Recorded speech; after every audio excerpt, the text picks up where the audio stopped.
বন্ধুরা, আশা করি তোমরা সবাই ভালো আছো। তোমার চ্যানেলে তোমাদের সবাইকে স্বাগতম। তো আজ কিন্তু তোমাদের জন্য একদম শেষ মুহূর্তের ম্যাপ পয়েন্টিং শেয়ার করছি। তবে দেখো, ম্যাপ পয়েন্টিংয়ে আমাদের 10টা মার্ক রয়েছে। এই 10টা মার্ক কিন্তু আমাকে অর্জন করতেই হবে, এবং এই 10 মার্ক কমন পেতে গেলে কিন্তু তোমরা যদি কেউ মনে করো আমরা 10টা ম্যাপ পয়েন্টিং শিখেছি আর 10 মার্ক পাবো, সেটা করা সম্ভব নয়। প্রথম কথা, কারণ আমরা জানি যে পাহাড় থেকে একটা আসবে, নদী থেকে একটা আসবে, এই জায়গা থেকে একটা আসবে, ও জায়গা থেকে একটা আসবে, সমস্ত কিছু জানি। কিন্তু ভারতবর্ষের যে অবস্থা, তাতে পাহাড়ের সংখ্যাও কম নয়, নদীর সংখ্যাও কম নয়, কোনো কিছুর সংখ্যা কম নয়। তার ভেতর থেকে মোস্ট ইম্পর্ট্যান্ট কিছু কিছু বিষয় তোমাদের সামনে তুলে ধরছি। এগুলো অন্তত চোখের দেখা দেখে যাও। যদি সময় না থাকে, বা এই ভিডিওটা একবারের বদলে 2-3 বার দেখার চেষ্টা করো, তাহলেও কিন্তু তোমার মনে থাকবে, এটুকু বলে রাখতে পারি।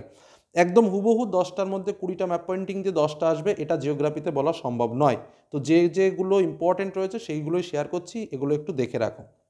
এর আগেও আমি তোমাদের সাজেশন দিয়েছি, সেগুলো যারা প্র্যাকটিস করে নিয়েছো তাদের ক্ষেত্রে কোনো সমস্যা হবে না।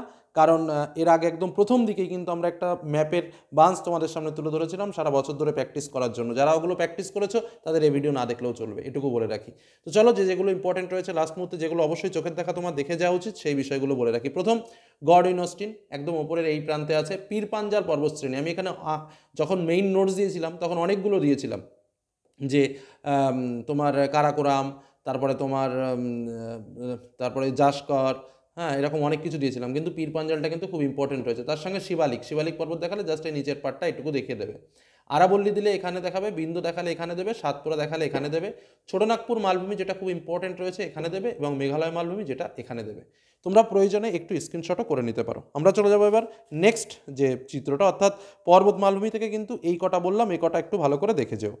নেক্সট আমরা চলে আসবো নদ নদী এবং হ্রদ, কারণ পর্বত মালভূমি থেকে একটা আসে, নদ নদী এবং হ্রদ থেকে কিন্তু একটা আসে। কী কী ইম্পর্টেন্ট রয়েছে দেখো: ডাল হ্রদ, সম্বর হ্রদ, সবরমতী নদী, মহানদী, গঙ্গা, চিল্কা হ্রদ, তারপরে তোমার গোদাবরী, কৃষ্ণা, পুলিকট হ্রদ এবং কাবেরী নদী।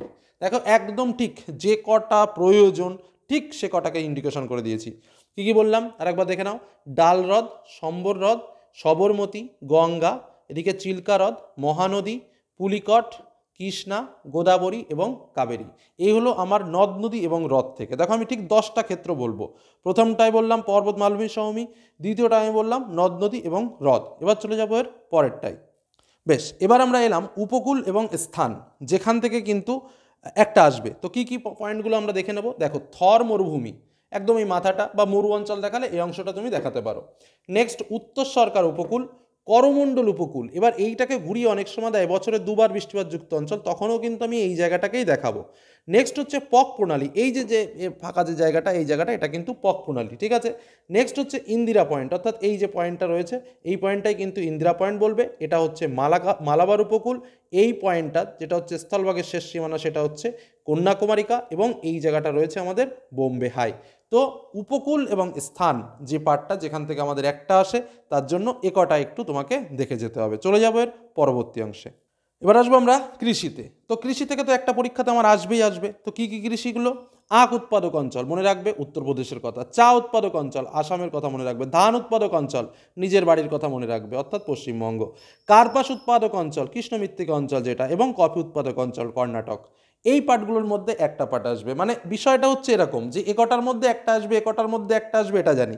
এবার এবছর যে কফি দেবে না কার্পাস দেবে নাকি আখ দেবে, কি করে কি বলবো, সে তো সম্ভব না। যে কারণে এই পাঁচটা পড়লে একটা পাবে, সিস্টেমটা হচ্ছে এরকম।